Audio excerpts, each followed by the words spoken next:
Original Sin Part 3 by Rosina Bakari. Every creature on earth Adam was allowed to master. But trying to control the keeper of life turns out to be a disaster. A world built around a woman's inability to physically resist while denying her right to choose her own partners, to love and to kiss. The masterpiece of evolution, held captive like prisoners of war. Starved of compassion and wounds of collective rape trauma from centuries before, guarded by well-meaning men who maintain the status quo while hiding behind ignorance that is bliss or pretending not to know. Well, you can't keep drinking from the fountain of male dominance and tell us that you're sober. You can proclaim your innocence 10 times over, but it is well-meaning men who mutilate female genitals to prevent sexual pleasure. Because controlling a female's body is a man's greatest treasure. Like having multiple partners, but calling a woman a whore using rules of male dominance that leave hope unrestored. Supported with sexist theory that state women are inferior because they can only have one pregnancy at a time.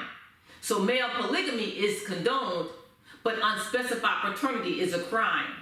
Because no matter how many vaginas men enter, they still cannot bring life into this world. So the next best thing is to use their power to control every woman and girl, to hold in check the vulnerability of men needing a paternity test to be found or living forever without definitively knowing if they actually produced a child. So you sow your seed to determine your worth and take pride in how many times a woman gives birth. A woman's true sensuality you never even see because you won't allow her body to be free. Women are advanced sexual creatures, more sensuality than a male could dream, but a body under attack from generation to generation to generation to generation to generation to generation to generation just wants to scream, not from ecstasy, but scream to fill the empty spaces which she disconnects from being used like an object in the after effects. Just listen to the well-meaning man's language of sex, like asking one another, when you gonna hit that? That is the language of objectification, and hitting it makes a woman a tool of masturbation. It's how you qualify rape with your rules for sex. Like if you order steak off the menu, then fucking is next, and requests for a man's attention must be paid in full, and nothing clears a debt like virgin wool. But you will settle for a woman whose agency is so dead that you can point to her knees and she will bow to give you head. After all, a female is just an object to be used like a tool, and even well-meaning men play by Adam's rules.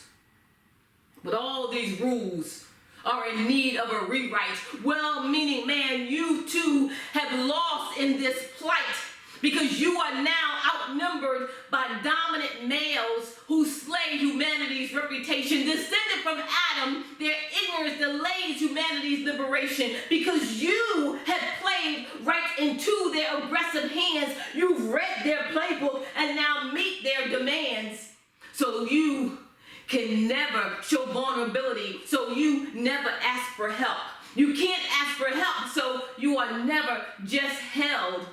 You haven't asked for directions in over 100,000 years, so you wander around lost while hiding your fears in the womb of the woman where life begins, but your search for satisfaction never ends. So you've worn a mask so long, you don't even recognize your own face. So the only thing that defines you is your gender or your race. That's mostly to identify an enemy because conflict is your ego's tendency. So you spend most of your time in your head trying to defend your status that is defined by the male dominance agenda, which is madness. It confines you to a small box while leaving you largely unknown, resentful that you are walking through life alone, lonely because you never learned how to love deeply, and the liberation movement means women no longer come cheaply. But by far, you have suffered the worst as the not-so-innocent bystander who comes across a victim and realizes she is your mother, your daughter, your sister, the woman you want for your wife, but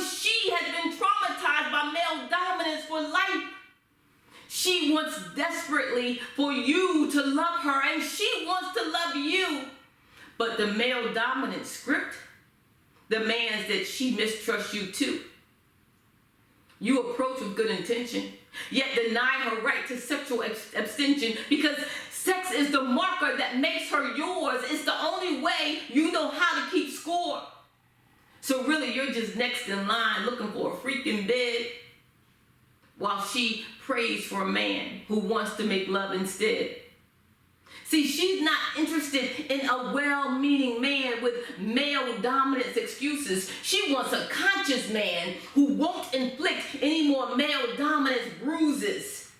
She wants to be the subject of attention, not the object of desire. So where's the male who's willing to fight the flames of the male dominance fire? Part 3.